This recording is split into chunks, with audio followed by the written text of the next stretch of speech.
그게 이제 남녀의 차이니까 좀 이쁘게 봐주세요. 아, 너무 귀여워. 안녕하세요. 그동안 평안하셨습니까? 네. 오늘은 전도서를 마감하는 날입니다. 그동안 했던 전도서 다시 한번 우리 머릿속에 되새기면서 우리가 가졌던 생각들, 또 느낌들, 또 질문들, 그래서 같이 대화하는 그런 시간을 갖도록 하겠습니다. 오늘 강의 들어가기 전에 우리 지난번 18번째 강의 기억나시는 거 예, 말씀해 주시죠. 저는 그게 가장 기억에 남습니다. 자꾸 과거에 매달리는 나는, 오늘의 나는 가장 늙은 상태지만 이 다가올 날을 바라보고 하는 나는 오늘이 가장 젊다. 네. 맞아. 그러니까 오늘을 정말 헛되게 보내지 않고 가장 젊은 나로서 진취적으로 보내야겠다 이런 생각을 했습니다. 예, 지금 가장 젊은 맞아요. 네. 젊다, 젊어. 네. 예, 그렇죠? 네. 이어서 저는 시가 생각이 나네요. 바로 지금 이 순간 오늘이 내가 꽃봉오리다라고 말씀하셨는데 아름답나요 오늘? 아우 그냥 눈이 부십니다. 네. 그게 정말 설레이고 지금 나를 굉장히 소중하게 생각을 하면서 즐기는 게 가장 중요하다라는 생각을 우리 두 했어요. 분이 콤비가 잘 네. 맞아서 네. 너무 좋습니다. 예. 사실 이제 전도서는 이 성경 전체에서 제가 별로 좋아하지 않았습니다. 약간 좀 너무 시니컬한 것 같기도 하고 말이 앞뒤가 안 맞는 것 같기도 하고 그랬는데 제가 마지막 9절부터 12장 9절부터를 안 읽었었나 이런 생각이 드는 게 어쩜 이렇게 정리를 딱 해서 자기를 3인칭으로 표현하면서 이토록 완전 명백하게 하나님 경외하는 걸로 결론을 딱 내주니까 앞에 모든 것들이 그냥 싹 그냥 뭐 구름 거치듯이 거치더라고요. 그래서 맞아요. 정리가 싹 됐습니다. 네. 그러니까 전도서는 인간의 그 본질이나 본성에 대해서 그냥 확 파헤친 것입니다. 네. 너가 누군지를 알아? 네가 사는 삶이 무엇인지를 알아? 그걸 완전히 노출시켜 뻘거벗긴 거예요. 너 인생 지나가는 거야. 인생 뭐 자랑해? 하고 다 쓸데없는 거야. 그러면서 그것을 뛰어넘는 길이 뭔가. 그것을 가르친 아주 멋진 철학서 같으면서도 하나님을 경외하는 신학적 결론을 지니고 있는 그런 아주 매력적인 책입니다. 네, 이 전도서 강의를 딱 듣고 나서 이제 전도서가 제일 매력 있는 걸로 느껴지기 맞아. 시작했어요. 예. 감사합니다. 저는 사랑하고 즐거워하라라는 그 말씀이 특별히 기억이 남고 지난번 수업 때 그런 상상을 하게 됐어요. 저는 끝이 정해져 있는 타임슬랩 영화나 드라마를 되게 좋아하는데요. 그 끝이 정해져 있는 게 전도서에 나와 있고 이 타임슬랩 영화에 내가 만약에 10년 전 고등학생 때로 돌아가면 난 어떻게 살까 하면 학교를 그만두고 해외에 나가서 막 이런 막 진취적인 것들을 생각을 저는 하곤 하거든요. 근데 이 끝이 정해져 있다는 게 나를 방종으로 이끌지 않고 끝이 정해져 있다는 게 내가 그 주어진 시간이 얼마나 허비하면서 보냈던 시간이 소중한 시간인지 알게 되는가라는 그런 생각이 들었어요. 맞아요. 끝에서 하나님이 나를 붙잡을 거다라고 생각하면 내가 혹 중간에 가서 넘어지는 것으로 인생이 끝나더라도 하나님은 나를 그 자리에서 나를 이끄시고 하나님의 자리로 초청해 주실 거다. 그러면 나는 이미 하나님과 더불어 있는 존재가 되니까 우리가 그것을 두려워하거나 맞아요. 회피하면서 도망갈 이유가 없는 거죠. 예. 오늘 수업 전도서 19강 전도서 총정리. 전도서를 우리가 마감하면서 뭐 느낌을 얘기해도 좋으시고 질문을 얘기해도 좋으시고 그래서 우리가 함께 대화를 하면서 마지막 시간을 대화. 우리가 갖췄으면 좋겠습니다. 예. 그 전도서를 공부하면서 정말 많이 들었던 말이 참 헛되고 헛되다. 모든 것이 헛되다. 이런 말을 정말 많이 들었는데 정말 맞는 말인 것 같아요. 근데 어느 날 생각해 보니까 그 전도서에서 얘기하는 헛되다는 그런 어떤 인간들의 욕심, 미움, 막 싸움 또는 뭐 게으름, 이 시간을 잘 활용 못하는 막 이런 것들이 어떻게 보면 또 한편으로는 어떤 과학이나 지식이나 어떤 법 이런 거에 발달을 또 가져왔다는 거는 또 부정할 수 없는 사실이라고 생각을 하거든요. 아, 예. 그러면 그런 것도 전도서에서 얘기하는 그 헛되다고 하는 것들이 어떻게 보면 어떤 순효과가 또 있는 건가요? 어떤 세상적인 것이? 예, 그런 것들을 다 폐기 처분해야 되는 건가? 아니면 반대 급부 효과가 네네, 나타날 수 반대급부 쪽에 있겠는가? 예, 좀 순효과라고 할까요? 사실 욕심을 하나님이 우리에게 선물로 주셨어요. 그러니까 욕심 자체가 나쁜 건 아닙니다. 우리가 뭔 걸 추구하는데 우리가 가장 큰 욕심이 뭐예요? 지금도 돈이 있는 곳에는 사람들이 막 몰려들고 있잖아요. 나도 좀 돈 벌고 싶어. 또 어딘가 힘 있는 자가 있으면 그 주위에 사람들이 막 몰려듭니다. 우리 정치 행태를 보면 갑자기 누가 대통령 될 것 같다 그러면 사람들이 막 몰려가잖아요. 그 주위로. 이게 일종의 욕구거든요. 힘에 대한 욕구. 또 어디에 성적인 쾌락이 있다 그러면 거기도 몰려가요. 그래서 지금 마약이 자꾸만 제일 걱정이 그거예요. 대한민국이 마약 청정지구가 돼야 되는데 지금 10대까지 지금 마약이 들어오고 있는 것은 일종의 쾌락에 대한 추구거든요. 그 다음에 지식에 대한 추구도 있잖아요. 우리가 공부를 하잖아요. 왜 공부해요? 중고등학교 열심히 우리가 공부했잖아요. 왜? 더 지식을 쌓기 원하니까. 그러니까 욕망을 갖는다는 것 자체가 나쁜 거 아니죠. 돈에 대한 욕망, 권력에 대한 욕망, 쾌락에 대한 욕망, 지식에 대한 욕망, 뭐 욕망이 많겠죠. 문제는 그것으로 내 인생을 족하다고 끝내려고 할 때. 난 돈 버는 게 내 인생의 목적이야. 나는 지식 추구하는 게 내 인생의 목적이야. 난 권력에 높이 올라가는 게 내 인생의 목적이야 하고 그 자리에 간 사람들마다 깊은 자기 실망과 절망과 고뇌 속에 빠져들게 됩니다. 그것보다 항상 더 큰 목표가 있어야 되는데 우리가 과학의 발전이라든지 모든 것에 그 어떤 의술의 발전이든지 할 때 그런 목표들이 있었거든요. 근데 그게 무슨 목표냐? 마지막에는 인간다움에 대한 목표가 있는 것이죠. 최근에 AI가 전체 세계를 지배하잖아요. 여러분 챗 GPT를 이렇게 해보셨어요? 네네네. 얘기는 깜짝깜짝 놀랄 정도로 지금 아이폰 1에 새로운 혁명의 시대가 왔다고 그렇게 얘기를 하거든요.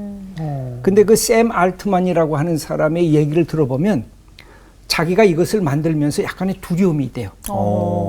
이게 초자아 AI가 되면 어느 순간에 인간을 향해서 공격할 수가 있다는 거죠. 그렇죠. 나랑 싸워. 그게 위험한 자리까지 가게 되는 지금 모든 사람들이 경고하는 부분이기도 합니다. 네, 그렇죠. 그게 무슨 뜻이냐? 우리가 갖고 있는 이 모든 욕망이 무엇을 향해서 가야 돼요? 사람다움을 향해서 가야 되는 거죠. 한 인간이 존중을 받고 그리고 사회 공동체가 서로를 인정하면서 함께 화합 공동체로 나가는 게 목표가 돼야 되는데 그것이 안 되면 이 욕구가 자기 자신만을 위한 권력, 자기 자신만을 위한 재물 획득, 자기 자신만을 위한 쾌락, 자기 자신만을 위한 지식, 그 문제가 생기는 거죠.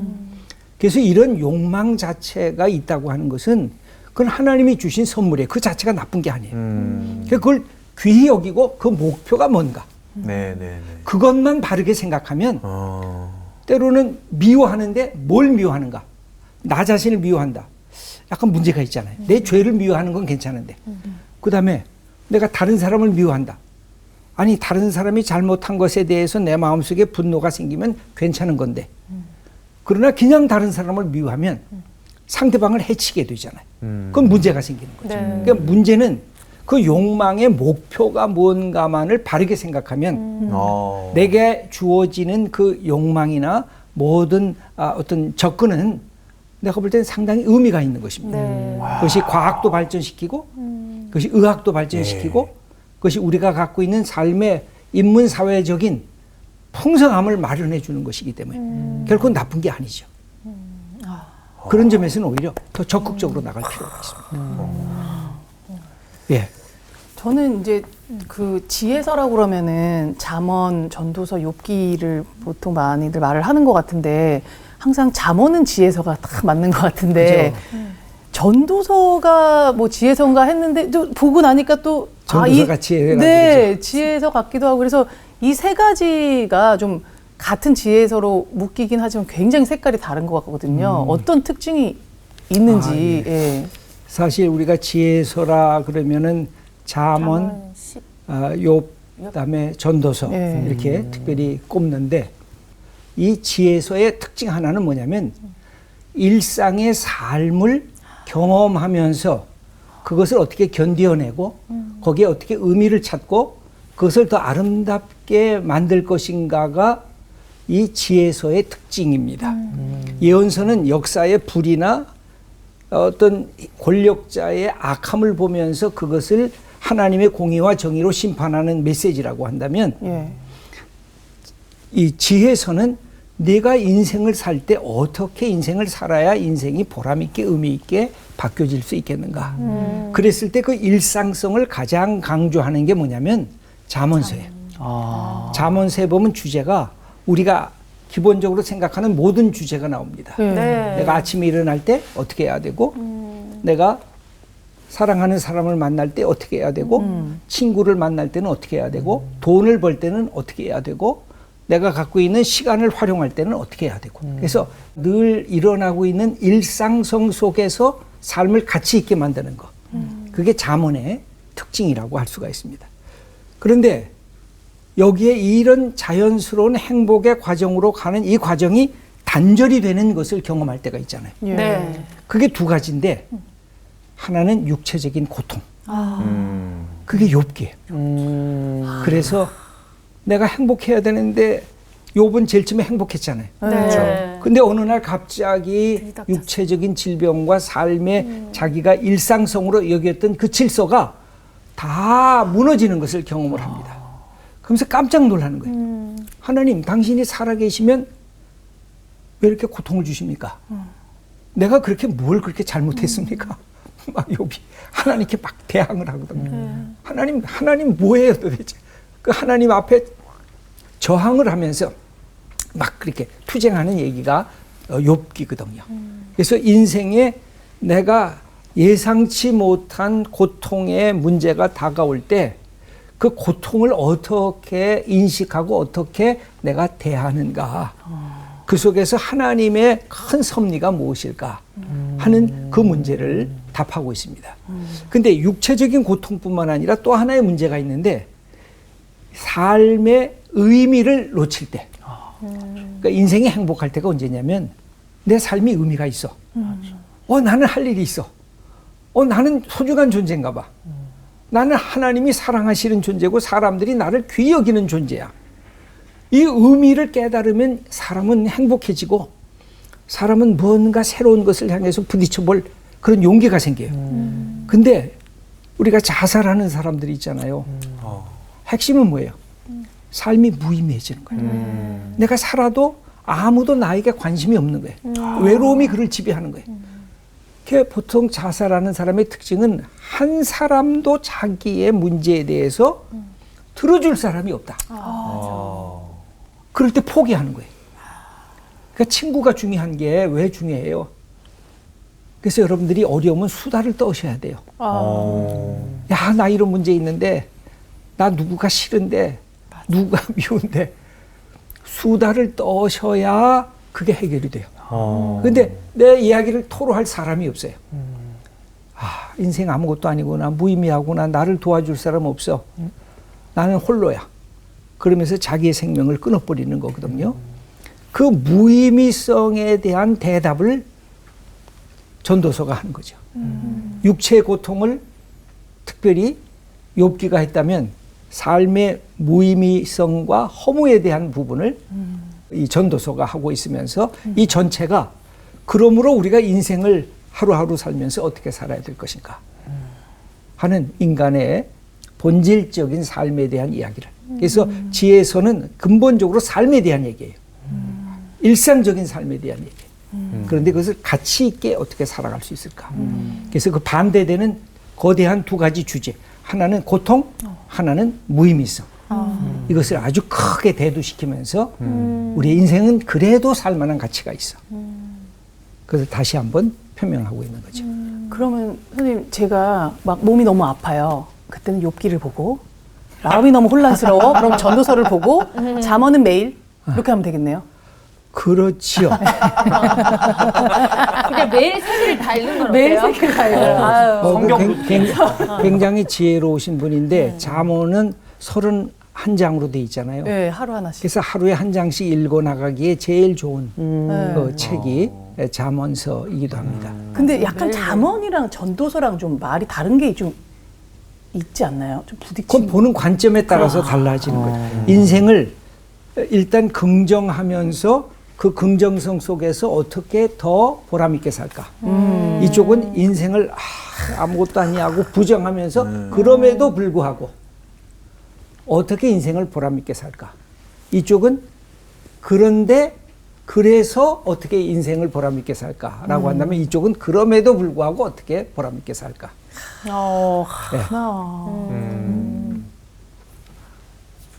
목사님, 저는 그 매일 똑같은 공연을 하더라도 어느 날은 그 단어가 다르게 다가오고 어느 그렇죠. 날은 그 이야기가 다르게 다가오고 그런데 전도서를 준비하시면서 목사님께 그 다르게 다가오신 특별히 부각된 부분이 있으셨는지가 첫째로 궁금하고, 두 번째는 저는 목사님 강의를 들으면서 되게 자유케됨을 많이 경험을 했는데 예. 목사님의 인생 가운데 하나님이 그렇게 자유케 해주셨던 그런 일들이 있으셨는지가 궁금합니다. 예. 실제적으로 성경은 똑같은 본문인데 어제 볼 때하고 오늘 볼 때하고 또 달라집니다. 맞아요. 맞아. 평생을 보셨는데. 이게 성경이 갖고 있는 넓이라고 생각을 하는데 제가 이제 새벽 기도를 쭉 하면서 시편을 쭉 읽은 적이 있었거든요. 시편을 쭉 강의하면서 말씀을 나누었는데 이게 엊그제 한데 똑같은 게 또 나오는 거예요, 주제가. 고민이 돼서 우리 집사람한테 이거 엊그제 했는데 오늘 또 나오는데 오늘 뭘 또 얘기를 하지? 내가 그랬어요, 우리 집사람한테. 그랬더니 우리 집사람이 하는 얘기가, 여보, 그거 갖고 왜 걱정을 하느냐고. 당신 기도하고 당신이 오늘 새로워지면 엊그제 한 얘기여도 오늘 사람들이 새롭게 들으실 거야. 그러니까 당신이 새로워진 마음으로 그 본문을 보고 그 다음에 말씀을 증거하면 돼 하고 얘기를 하더라고요. 그래서 제가 그 다음부터 반복하는 것을 그렇게 두려워하지 않게 됐어요. 문제는 반복이 문제가 아니라 오늘 내가 새롭게 이 말씀을 내 것으로 삼는 거. 마치 김보규 님이 똑같은 찬양을 부르는데 똑같이 가사를 이거 오늘 내게 주신 말씀으로 받으면서 찬양을 부르면 어저께 들은 저 청중도 맞아, 오늘 저 말씀 맞네, 저 찬양 너무 좋네, 그 감격을 하게 될 거예요. 그래서 늘 중요한 것은 똑같은 것이라도 내가 다시 새로워진 하나님의 은혜 받은 사람으로서 거기를 접근하면 큰 변화가 나타나게 될 겁니다. 그 다음에 아까 중요한 말씀을 하나 해 주셨는데, 그 자유에 대한 이야기, 결국 이 성경이 얘기하는 목표는 뭐냐면 하나님이 우리에게 자유한 하나님의 형상을 닮은 존재다라는 것을 가르쳐 주기 위해서 성경이 창세기서부터 계시록까지 기록되어 있다고 보여져요. 그래서 구약의 가장 거대한 주제가 뭐예요? 출애굽 주제거든요. 종에서부터 해방된다. 애굽의 억눌림에서부터 자유롭게 된다. 인간이 갖고 있는 죄악으로부터 자유롭게 된다. 이게 출애굽의 전통이 구약의 전체 전통을 흘러가거든요. 그럼 신약에서 가장 중요한 것은 뭘까요? 예수님의 십자가와 부활의 아침을 맞이하는 거거든요. 죄로부터 우리가 죽었는데, 우리가 세상의 불의로부터 우리가 죽임을 당했는데 예수님을 통해서 다시 생명의 아침과 부활의 아침을 맞이하게 된다. 그래서 전체 목표는 자유로운 인간이 되게 하는 거예요. 그리고 그것을 향해서 가는 마지막 목표는 뭘까요? 그건 샬롬이에요. 일곱째 날이 샬롬, 안식 아니에요. 예수님이 내가 너희에게 평안을 끼치노니 이것은 세상이 주는 것과 같지 않다. 예수님이 복음을 선포하신 마지막 목표가 뭘까요? 샬롬이에요. 그리스도 안에서 샬롬을 누리면서 살라는 거예요. 그러니까 내 속에 평안이 없으면 네.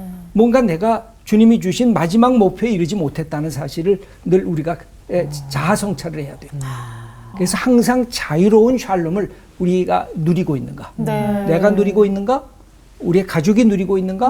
인간관계 속에 누리고 있는가? 내가 일을 하면서 수고를 땀 흘림을 하면서 자유롭게 자발적으로 하는가? 누가 시켜서 강제적으로 하는 게 아니라 나는 때로는 누가 시켜서 해야 될 일이 있잖아요. 그럼에도 불구하고 당신이 시켜서 하는 게 아니라 내가 내 할 일을 기쁨으로 한다. 그래서 이것을 통해서 내 속에 샬롬을 경험을 해야 돼요. 그러면 한 걸음씩 또 한 걸음씩 우리가 나아갈 수가 있는 것입니다. 그래서 기독교는 우리를 해방시키는 종교입니다. 예수님의 공생의 시작도 복음이 전가되고 눈먼 자가 눈을 뜨게 되고 그 다음에 억눌린 자가 자유케 되고 옥에 갇힌 자가 해방되는 거예요. 네. 그게 목표인 거예요. 왜 기독교는 정말 멋집니다. 와. 네. 맞습니다. 또 예. 제가 궁금한 게 때를 알고 결단을 하라고 말씀을 하셨는데 사실 어쩔 때는 결단은 쉬운데 그 때를 알기가 너무 어렵더라고요. 사실 제가 결혼을 좀 늦게 했는데 결혼도 나 올해는 분명히 결혼할 거야 결단을 했어요. 근데 한 해, 두 해 사람이 안 나타나요. 아니 누가 없는데 그렇게 결혼을 하겠다고 그러니까 결단하더라고요. 근데 또 시간이 이제 지나고 보면 그때가 때였구나 뭐 이럴 때도 있잖아요. 정말 그 하나님의 그때 어떻게 하면 알 수 있을지. 맞아요. 이 때에 대한 게 굉장히 지혜자의 생각인데 그래서 때는 두 때가 있어요. 지금 말씀하신 대로 내가 결혼할 때가 언제지? 난 결혼할 거야. 근데 누가 사람이 나타나야 되잖아요. 맞아요. 네. 내 마음에 또 들어야 되잖아요. 맞아요. 그냥 아무나 남자가 나왔다고 당신은 내 남자 이렇게 얘기할 수 없잖아요. 네. 그러면 그 나의 때라고 하는 것은 늘 기다림과 동시에 함께 있어야 돼요. 그러니까 내 비전이 있잖아요. 네네네. 그러나 그 비전이 내게 있을 때 그것을 간직하는 것은 기다림과 준비가 돼야 그잖아요. 네. 준비가 돼야 돼요. 그 다음에 두 번째 때가 있어요. 그건 아직 미래 속에 있잖아요. 지금 한 것은 네. 지금. 그러면 지금 내가 뭘 할 때지? 내가 멋있는 남자를 만나려고 하면 나도 멋져야 되잖아. 그럼 나도 꾸밀 수가 있어야 되잖아요. 지금 내가 뭘 할런지, 지금 내가 일어날 때인지, 지금 내가 잘 때인지, 지금 내가 손을 올려서 뭘 만들 때인지, 내가 책을 펴서 공부할 때인지. 그러니까 항상 두 때가 있어요. 나의 미래의 꿈을 꾸고 나가야 할 때, 그 다음에 동시에 내가 지금 무엇을 해야 될 때인가. 이 두 가지를 갖고 있으면 미래와 현재를 동시에 붙잡을 수가 있죠. 그래서 미래는 꿈을 꿔야 돼요. 네. 내가 비전도 품어야 돼요. 근데 오늘 내가 무엇을 할 것인가. 여기 제가 재미있는 얘기 하나를 더 할게요. 여러분 그 방시혁이라고 알잖아요. 네. 예, 그 BTS 그 훈련시켜 가지고 세계적인 그 가수가 되게 한 이 방시혁이라고 하는 분이 2019년에 서울대에 가서 이 축사를 한 것이 있어요. 거기에 당신의 삶의 에너지의 원동력이 어디에 있느냐. 그랬더니 그가 뭐라고 말하냐면 나의 삶의 에너지의 원동력이 분노였다. 그렇게 말해요. 자기는 꿈은 많이 못 꾸었지만 현실 세계에 대한 불평이 많았던 사람이라고 얘기를 해요. 그 분노가 왜 음악 세계는 이렇지? 왜 이런 거 하면은 어떤 사람은 왜 이렇게 억울함을 당하지? 내가 음악하는 사람으로서 이걸 어떻게 해야 되지? 이런 분노를 갖고 모든 일에 거기에 자기의 정성을 다 쏟아부었다는 거예요. 그래서 지금 그것을 이루었다. 그 얘기를 하면서 학생들에게 깊은 감동을 줬습니다. 그러니까 인생을 흐르게 만드는 두 가지 에너지가 있어요. 그게 뭘까요? 하나는 분노고 하나는 사랑이에요. 여러분 하나님도 분노하셨어요. 네. 그 창세기서부터 보면 야 이놈들아 내가 너 만들었는데 너 왜 그따위로 살아?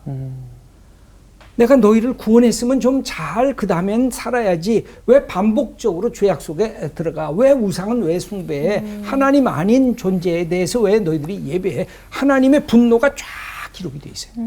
그래서 하나님은 공의와 정의의 하나님이시다. 이건 하나님은 분노하시는 하나님이시다라는 것의 다른 표현이에요. 그러니까 하나님의 뜻이 아닌 거짓과 불의와 우리의 삶을 나태 속에 포기해버리는 것에 대한 하나님 아닌 것에 대해서 관심을 갖고 가는 인간에 대한 분노였어요. 동시에 그 인간이 분노만 있었으면 인간이 사라지잖아요. 그러니까 하나님이 계속해서 그 밑에 더 큰 힘이 있었어요.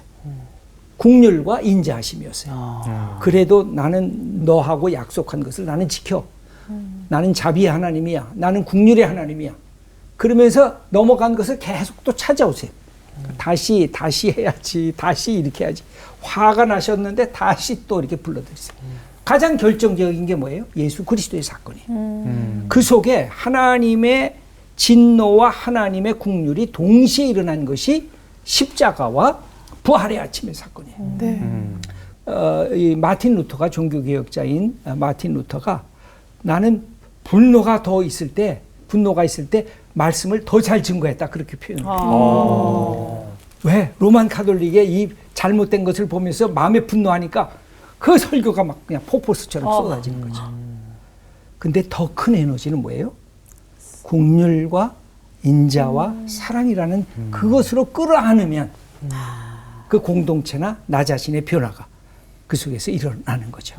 이제 이것을 우리가 늘 간직하면서 접근해 나갈 필요가 있습니다. 그래서 이것은 성경 전체에 흐르는 것, 하나님의 공의와 정의, 하나님의 인자하심과 국률, 이 두 가지가 하나님을 표현하는 강력한 에너지예요. 그래서 여러분들이 에너지를 쌓으려 그러면 이 두 가지를 가져야 돼요. 네. 난 무엇에 대해서 분노하는 거야? 난 분노하는 게 하나도 없는데? 그럼 늘어져요. 네. 나 아무것도 뭐 안 해도 돼. 나 사랑하는 거 아무것도 없는데? 그것도 늘어져요. 결국 우리의 에너지원은 이 세상에 잘못되고 바르지 못한 것에 대한 분노, 그러면서 사랑으로 이걸 내가 어떻게 이겨나갈까. 그게 아주 강력한 하나님의 사람이 될 수가 있는 거죠. 예. 그 저는 옆에 있는 여윤정 씨랑 이제 결혼을 하면서 신앙을 갖게 됐잖아요. 그리고 제가 이제 기독교인으로 치면은 나이가 4살이거든요. 기린입니다, 기린이. 기독교 어린이. 근데 이제 궁금한 게 이제 기린이니까 4살이니까 뭐 직함이 되게 많더라고요. 막 권찰, 뭐 집사, 장로, 권사님 뭐 엄청 많더라고요. 그리고 막 헌금 종류도 막 무슨 헌금 무슨 형 외우지도 못해 막 되게 많아. 근데 전도서를 배우면서 느낀 게 이런 것들이 어떻게 보면 전도서에서 얘기하는 헛되고 헛된 거 아닌가? 막 이런 생각도 들고 그래서 이런 거는 제가 어떻게 이 기린이 4살로서 어떻게 받아들이고 생각하면 되는지 한번 여쭙고 싶습니다. 맞아요. 굉장히 중요한 현실적인 질문인 것 같아요. 예수 안 믿던 사람이 교회 처음 가보면 교회는 평화가 넘치고 교회는 다 한 인간이 자유로운 인간으로서 만나는 자리라고 보여졌는데 호칭 자체가 집사님, 맞아. 권사님, 네. 장로님, 목사님. 이게 뭐야? 이게 서열이야? 이게 네. 어떻게 인간을 차별하는 거야? 그렇지 않아도 세상에서 차별받아가지고 교회 나오면 그 차별이 없어질까 했는데 왜 이렇게 순서와 이런 차별이 있는 것처럼 느껴질까? 그건 현실적인 우리 교회의 잘못이라고 생각이 됩니다. 어떤 역할을 예를 들면 목사, 장로 그럴 때 교회에서 행정적인 것이나 모든 목회에 중요 결정을 하는 거니까 굉장히 중요하지 않습니까? 네. 그러니까 이게 서열이 높은 거라고 생각을 하는데 성경적으로 이해하면 이게 뒤집어지는 거거든요. 무슨 뜻이냐면 힘이라고 하는 것은 나를 높이기 위한 것이 아니라 세상에서 힘은 나 힘 있어? 나 이런 자리를 차지했어? 너 알아? 나한테 까불면 안 돼? 이렇게 주장하는 게 세상의 힘과 권력을 가진 사람들의 특색이라고 한다면 기독교 안에서의 힘이라고 하는 것은 내가 이렇게 잘난 것을 표현하는 그것이 공동체 안에의 힘의 모습이 아니라 우리 교회와 우리 여러분들을 위해서 내게 맡겨진 것이라서 나는 당신들을 지배하려고 하는 것이 아니라 당신들을 높이 세우고 나는 당신들을 섬기려고 하는 것입니다. 하는 그래서 예수님이 섬김이라는 말을 기독교 공동체의 가장 중요한 핵심 메시지 단어로 우리에게 선물해 주신 것입니다. 그래서 장로님들이 주차 관리하시고 막 발레 타시고 그러는구나. 그래서 그런 그 역할을 하게 되면 굉장히 좋은 것입니다. 그러니까 남이 하지 못하는 교회의 가장 어려운 점을 함께 맡아가지고 그것을 감당할 수 있으면 좋은 교회의 모습이라고 할 수가 있습니다. 그런데 당신 직함이 뭐야? 집사야? 나는 장로인데? 당신 직함이 뭐야? 장로? 나는 목사인데? 그러면서 자기를 뽐내는 것은 이건 잘못된 것이죠. 그러니까 예수님이 뭐라고 말씀하셨냐면 마가복음 10장 45절에 내가 온 것은 섬김을 받으려 함이 아니라 섬기기 위해서 왔다. 내 목숨까지도 내놓으면서 섬기려고 한다. 그랬을 때 예수님이 왜 위대하냐? 가장 힘이 강하신 분이었어요. 그는 하나님이셨어요. 모든 것을 그냥 힘으로 다 지배할 수 있었던 분이신데 가장 낮은 자리에 오셔서 그 힘을 우리를 위한 섬김의 모습으로 이것을 바꿔놓기 시작한 것입니다. 그래서 우리가 이렇게 존재할 수가 있는데 오늘날 섬김이 두 가지 문제점에 의해서 섬김이 왜곡이 되고 있어요. 여러분 섬김을 서브한다는 거죠. 그죠? 서빙하는 거. 그래서 서비스라는 말이 나왔습니다. 근데 이 섬김이 두 가지 점에 잘못돼서 왜곡되고 있습니다. 하나는 섬기면서 승리하려고 그래요. 섬김은 누가 승리해야 돼요? 상대방이 승리를 해줘. 여러분 테니스 치나요? 혹시 탁구 치실 줄 알죠? 배드민턴 배우고 있습니다. 아 예. 근데 원래 이 테니스 보면 서비스 중에서 제일 좋은 서비스가 있어요. 그게 뭐예요? 서비스 에이스예요. 그 서비스 에이스는 뭐예요? 내가 서브를 집어넣으면 상대방이 라켓 갖다 대지도 못하는 그 서브를 서비스 에이스의 첫 번째 서비스, 최고의 서비스라고 얘기하는데 본래 서비스는 내가 너한테 던져줄 테니까 너는 마음껏 쳐라. 그게 서브의 개념이었어요. 그러니까 상대방을 위해서 내가 서비스를 해주는 거예요. 그런데 이제는 뭐예요? 서비스가 상대방이 받지 못하는 곳을 향해서 빠르게 가면 이기는. 그게 서비스 에이스가 됐어요. 이게 왜 그랬을까요? 승리라고 하는 개념과 왜곡이 되면서 이 섬긴다는 말이 나 섬기면서 승리해야 돼. 이런 잘못된 길로 가게 된 것이 우리 사회 속에 깊이 들어와져 있습니다. 이것은 교회 공동체 안에서도 우리가 보아야 될 부분인데 그런 문제점들이 드러나고 있습니다. 그 다음에 두 번째는 서비스의 개념과 돈이 함께 묶여져 있습니다. 여러분 어디 가면 서비스 좋다. 근데 그 서비스 좋으면 뭐가 따라와요? 비싸요. 돈이 따라와요. 맞아. 그래서 서비스와 돈과 연합이 되면서 서브라고 하는 섬김이 왜곡되기 시작을 했어요. 요새는 남편과 아내도 그런 부분이 생겨지기 시작했어요. 그래서 이혼하게 될 때 뭐예요? 내가 당신한테 그동안 서비스한 게 얼마나 많아. 그러니까 이만큼은 나한테 위자료를 줘야 돼. 하고 그렇게 되는 순간에 그동안 정말 상대방을 위해서 사랑하면서 섬겼던 것이 전부 다 뭘로 계산이 돼요? 돈으로 계산이 돼요. 그러면서 이 서비스라고 하는 섬긴다는 말이 완전히 왜곡된 현상으로 이 잘못된 자본주의 현상으로 이게 나가고 있는 거죠. 그런 점에서 교회 공동체가 목사님이 성도님들을 귀히 여기고 친절하고 소중히 여기는 그게 좋은 교회입니다. 네. 장로님이 성도님들 위해서 그렇게 사랑으로 섬기는 그런 모습으로 나타나면 맞아, 참 멋진 장로님이야. 이렇게 세워나갈 수가 있는 것이죠. 그래서 우리 홍가람님은 이제 집사님도 되고 장로님도 되고 그러면서 정말 섬기는. 네. 그래서 성도님들이 와, 너무 이 교회 오면 좋아. 너무 따뜻해. 그리고 우리 집사님, 장로님들이 그렇게 사랑으로 그렇게 모든 사람들을 이렇게 섬겨주고 있어. 그런 교회 모습으로 나가기를 바라는 예. 것입니다. 제 친구들이 제가 결혼하면서 신앙을 가졌다 그러니까 자기 본인들 핸드폰에 제 이름을 일제히 홍장로로 바꿔놨어요. 예언하셨네, 예언하셨어. 그래요. 우리 기대하면서 계속 지켜보도록 하겠습니다. 네. 예.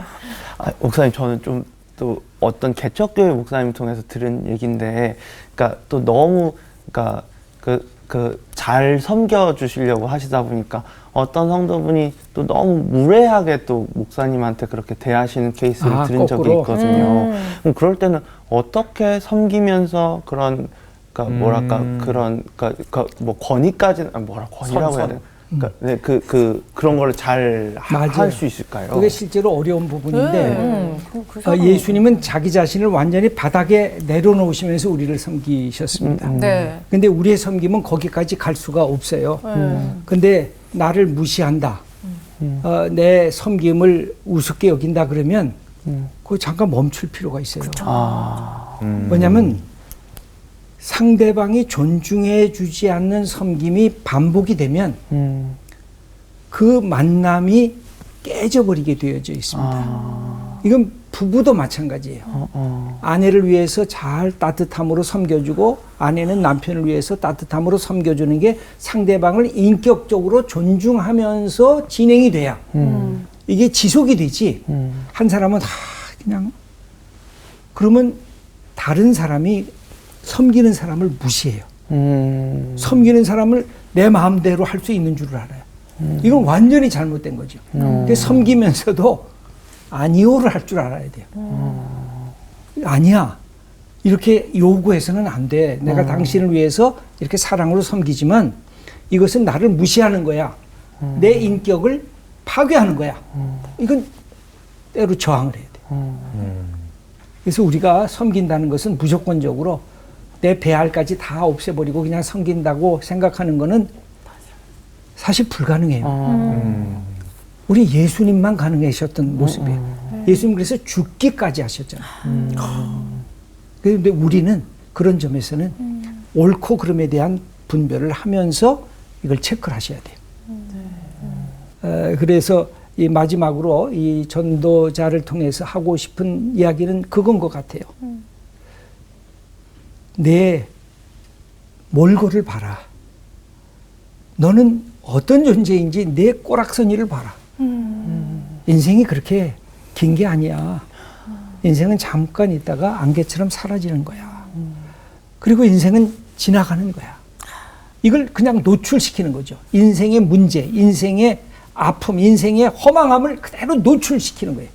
전도서가 특징이 그거예요. 그런데 이렇게 허망한 가운데도 우리가 붙잡을 건 있어. 인생은 소망이 있어. 근데 이 시간은 너무 소중하고 아까운 거야.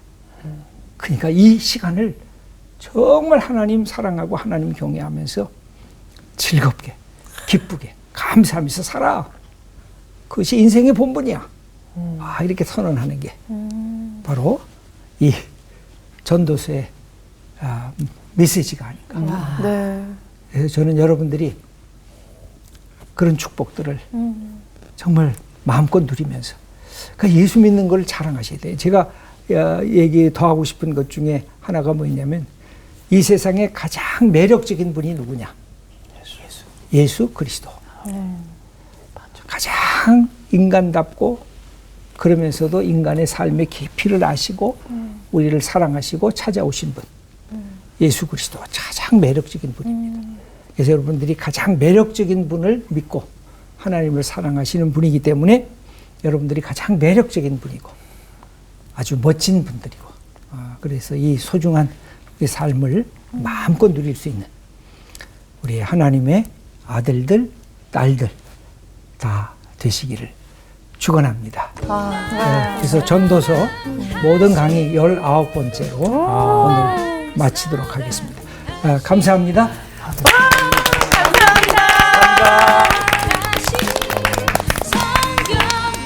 전도서에 정도의 재발견. 진짜 정말 이렇게 쏙쏙 들어오기는 또 처음이었던 것 같아요. 그 얼마 전에 핸드폰에 이렇게 사진을 보면서 한 2년 전, 3년 전 사진을 보는데 너무 애띤 거예요. 근데 그때 당시를 생각하면 나 이때 너무 늙었다 이런 걱정을 했었는데 지금 보니까 너무 예쁜 거야. 그래서 지금까지 우리가 전도서에서 배웠던 것처럼 내가 오늘이 꽃봉오리고 오늘이 가장 젊고 오늘이 가장 아름답고 정말 그래서 이제는 내가 늙어가는 것에 대한 두려움보다는 하루를 하나님 안에서 마음껏 즐기면서 그리고 하루하루 살아가는 것을 이제는 하나님 앞에 다가간다라는 그 설레이는 마음으로 살아야겠다라는 생각이 듭니다. 맞아. 예. 말씀하셨듯이 하나님은 공의의 하나님이기도 하지만 사랑의 하나님이니까 우리가 그 두 가지를 본받으면서 예수님을 따라 갑시다. 갑시다. 네. 네.